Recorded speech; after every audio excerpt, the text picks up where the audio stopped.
the wrap-up. We've gone somewhere a little bit different. Pronounce it for me, Paul. Petit Café de Coin. De Coin. De Coin. It's a Coin indeed. It's been very much scoused up. I've heard it called coin loads. I was yeah, Petit Café de Coin is what it could be. Listen, we're here to do the wrap-up for you today. We're going to be talking to Jay McKenna. You're going to have that in a minute or two. But first, Paul, these German games that we've had. The Audi Cup. Shame not to win the thing in the end after all getting excited, but it's all about that first game and it's all about the intensity of that first game. It was like a proper game of football and Liverpool looked good. Yeah, it didn't help that you've got to play consecutive days. I'd like to have seen what we'd have looked like if we were playing again today rather than, you know, if they'd got that 24 or 48 hours rest. Even for lads who came on for half an hour sub. Yeah. So I thought, you know, there was a few of them that didn't even get looked at because they were just too exhausted from the day before. So you can't. I don't think you can read as much into the Atletico game as you could into the Bayern game the day before. I thought we looked all right though. I mean, you can't rule out the quality of the opposition. You're both recent European Cup finalists. Yeah. And I don't think we were outclassed at all in any of the games. So the worry for me, if you want to do the negative first, is that in the second game, it was the same thing with a low block defence. It was the same thing with them slowing the tempo on us being able to quicken it, and that, you know, we've seen that a lot last season, and trust me, I think it's one of the hardest things to do in football. So it's not having a massive go at anybody, but we have got to work out what we're going to do when a side turns up, just looks to kill it completely, absolutely drain all the pace out of the game. We've got to have a solution for that. We've got to be able to go, no, you're going to play at our pace. Yeah, but I suppose last night you're up against the best at that, and they are literally the best.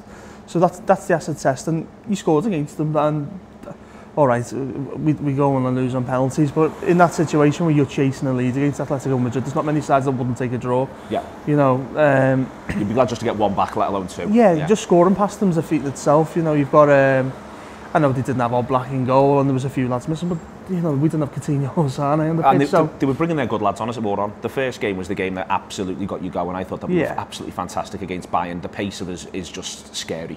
Yeah, and that's the thing you can take from it. I suppose Coutinho in that little deeper role. You get to look at that and you go, them little balls in behind with that amount of pace. It's something to look forward to. It is something to look forward to, lots to look forward to. But it was a big week this week off the pitch as well. There was the Safe Standards survey, brilliantly done by Spirit of Shankly. And I got some time on Monday talking to Jay McKenna, and this is what we talked about. So last little thing then is what happens here. You said that you're going to go up to Celtic and have a little look. From an there's two different conversations, so we'll deal with each of them in turn. The first one's the SOS conversation.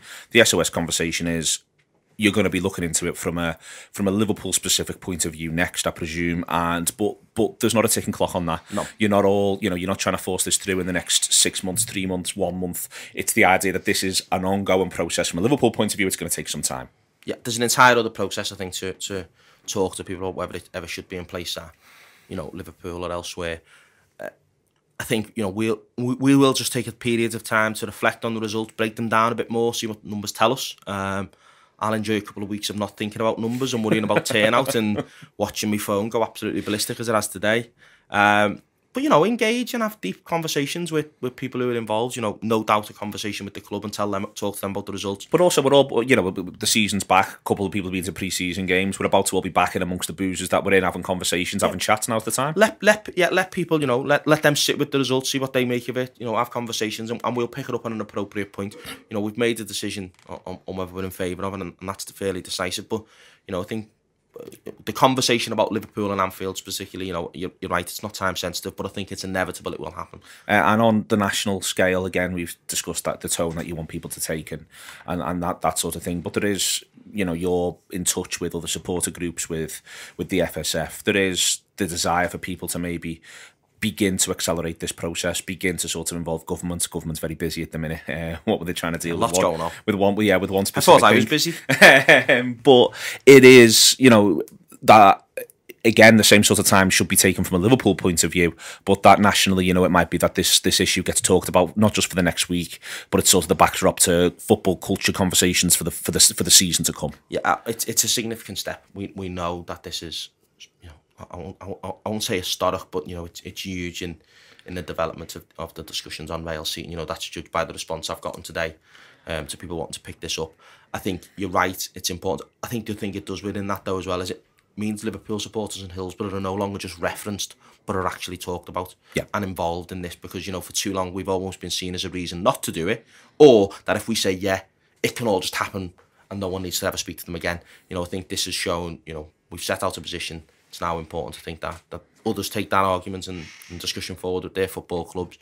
But, you know, we'll always, you know, make sure our views heard and known within that. Welcome back. Always good to speak to Jay, and about that issue especially, Paul. You know, they've worked very, very hard to do this in a sensitive manner. It's been done in a sensitive manner. Absolutely. Did you vote in the poll?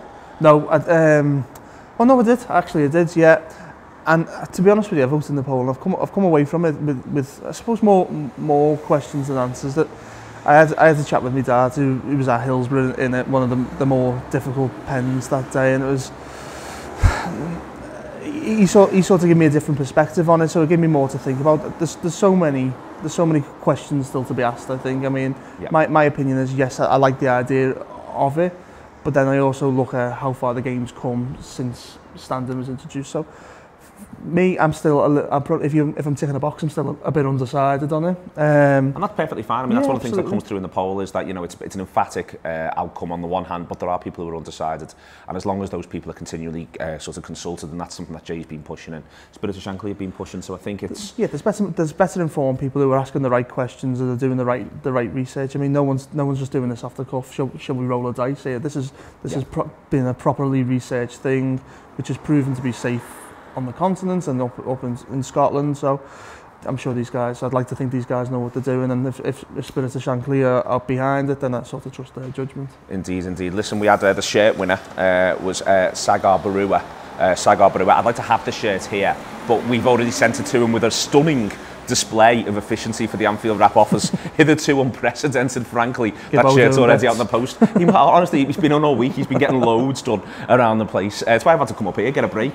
It's lovely up here. A lovely little relaxed French cafe. I came last Friday. Chamber 36 across the way does great food. Tremendous. And this cafe here does, you know, it's the absolute business for a lovely bit of red wine, I thought. Yeah, I'm pleased with it. You know, we opened a couple of weeks ago. A bit of a different vibe to what we were doing with the Yardbirds, but we've put that to sort of online only now, and I mean the atmosphere in here has been great. Everyone coming in, having a nice bottle of wine, playing classic board games, and such a carafe here and there. A little carafe here and there, a little cocktail. So yeah, I'm pleased. Been selling loads of cheese as well, which is the pleasing thing. Selling loads of cheese is always a good thing. Speaking of which, £5 a month, the Anfield wrap. There is loads of fantastic stuff coming up on Tour Player this week, as we're really beginning to look forward towards the season. We're going out to Dublin. We've done our event, which is sold out, but we're doing an event on Saturday with the Irish Cop lads. Get down to that if you can. It's free. Kids will be there. We'll be on stage 2 till 2:30, but no one knows, probably 2 till 4. There's loads that'll be going on there. It'll be really, really good indeed. And then we're going to obviously have a post-match show after that game, and then it really is beginning to look forward to the new season. We're bringing Coach Home and the Friday show back inside the Anfield wraps, really rather large arms, and pulling them in, so we'll be getting what other sides feel about how their team's going to go this season. That's going to be coming back as well. All the obvious stuff. We're going to be doing review stuff, looking back at the whole of the pre-season, and then building all towards the first game away at Watford next week, where obviously we'll be at the game and we'll be doing a post-match show there as well. What I'm saying is that, you know, any transfer news, we'll be all over that. £5 a month. I do say it, but if you do support Liverpool, if you're and Aaron, the start of a new season is the perfect time to come on board. Thank you very much to Paul for this. Jay coming in. Liverpool for being good against Bayern Munich. Up the Reds. Long may that continue.